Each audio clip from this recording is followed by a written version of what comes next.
to a new episode of Who Takes More Land? Let's see the participants of today. And the first one is Montenegro, a small state that wants its glory back. Then we have Serbia.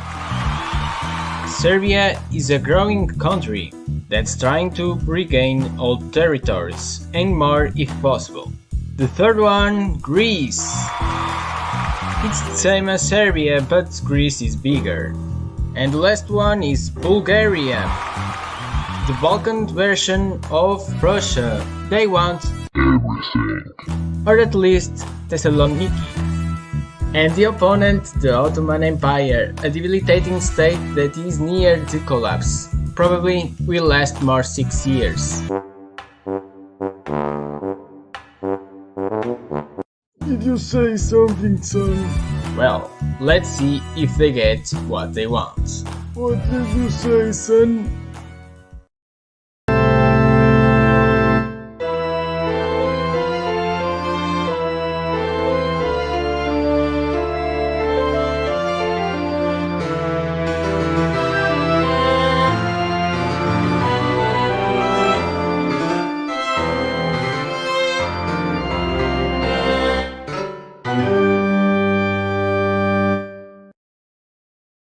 So, to know what really happened, let's rewind in history.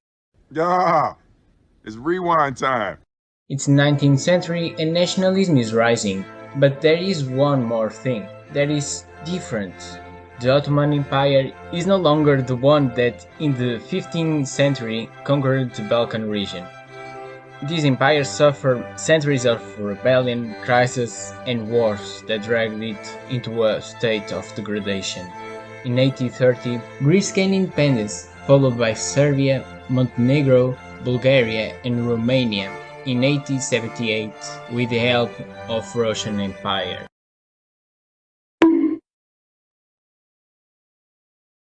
In 1885, Bulgaria annexed eastern Romania without bigger consequences, and in 1908 they achieved independence because diplomacy. But in summary, when the Ottomans gave independence to Bulgaria, they meant more like an autonomous region, but with a prince. What the Ottomans did? Nothing. They were trying hard to stabilize the government that and recently suffered changes. And we know what to do when fellow neighbor is having some problems at home.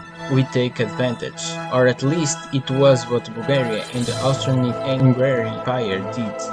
Bulgaria claimed independence, as mentioned, and Austria-Hungary annexed Bosnia, even though Serbia was not happy about it, because Bosnia was also its goal.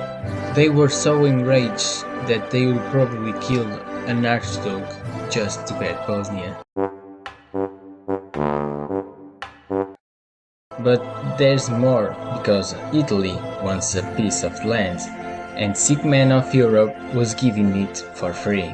Ignoring all that, of course. And now, it's just a matter of time. We have a weak empire near collapse, 4 countries seeking new territories, and Pavlos.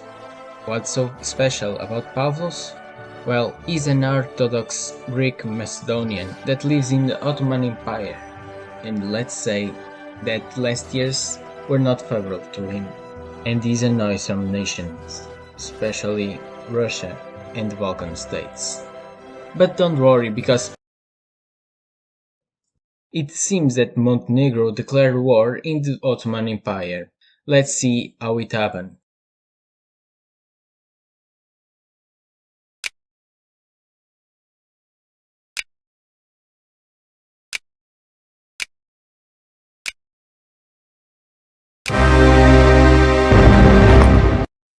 And the war was declared, just like that, with neither tricky diplomacy nor archduke killed. 5 days later, on October 13, Bulgaria, Serbia and Greece sent an ultimatum to the Ottomans, demanding reforms in Macedonia. They've refused, so on 17 October the 3 countries declared war.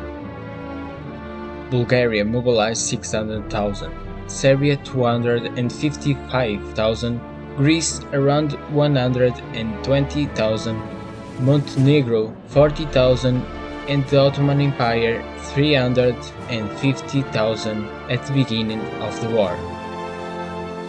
But this is no ordinary war, this is the Balkan War. And the big difference is that there is no war leader nor strong cooperation, just a network of alliance named the Balkan League, and vague promises that certainly will not cause more conflict in the future, especially to Bulgaria.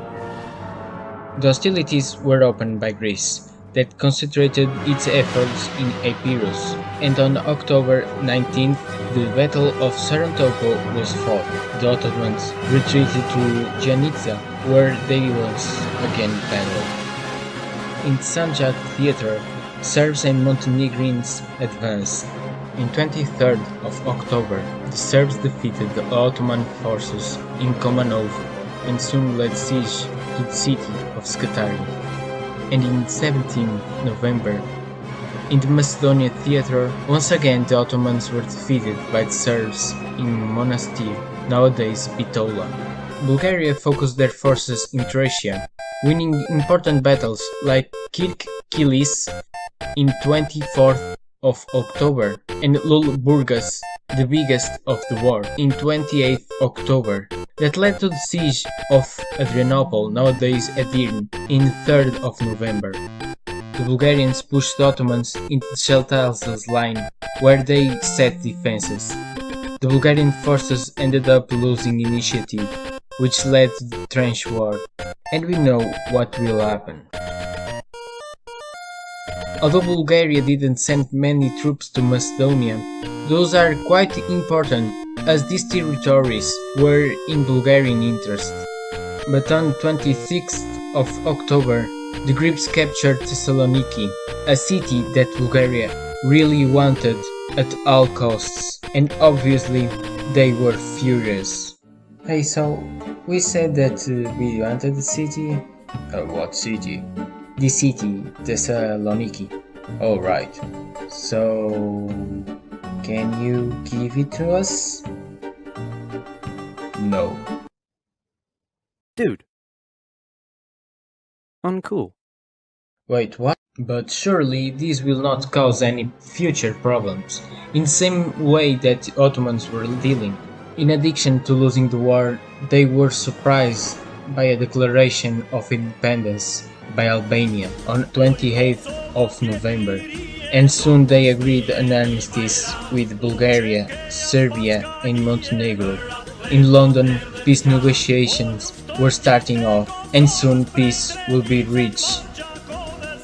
Until it wouldn't, because on 23rd of January 1913 a coup d'etat bring back the Young Turks to the power again. With the fear that the Ottoman Empire would lose Adrianople to the Bulgarians, the new government restarted the war. The importance is given to the fact that Adrianople was one of the first cities occupied by Ottomans in Europe and was the capital of the empire for a century.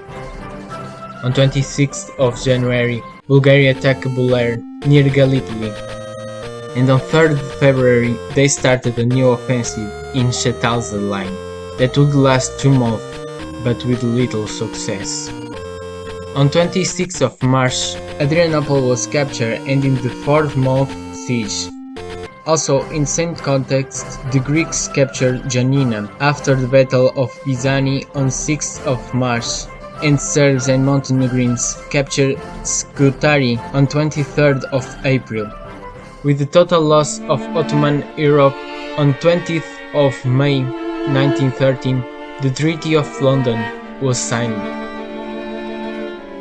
The treaty distributed the Ottoman lands west of Enes-Kiyikoi straight line among the victorious League and allowed the creation of Albania as a free country, which upset the Greeks and Serbs because they had plans to occupy Albanian lands. The way that Macedonia was divided also didn't please the Greeks, Serbs and Bulgarians.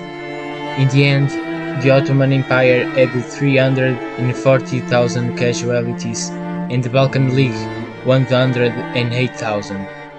The war ended up creating more tension between these countries, as territorial disputes and conflicts were left unsolved, especially Bulgaria, which was willing to take their precious land.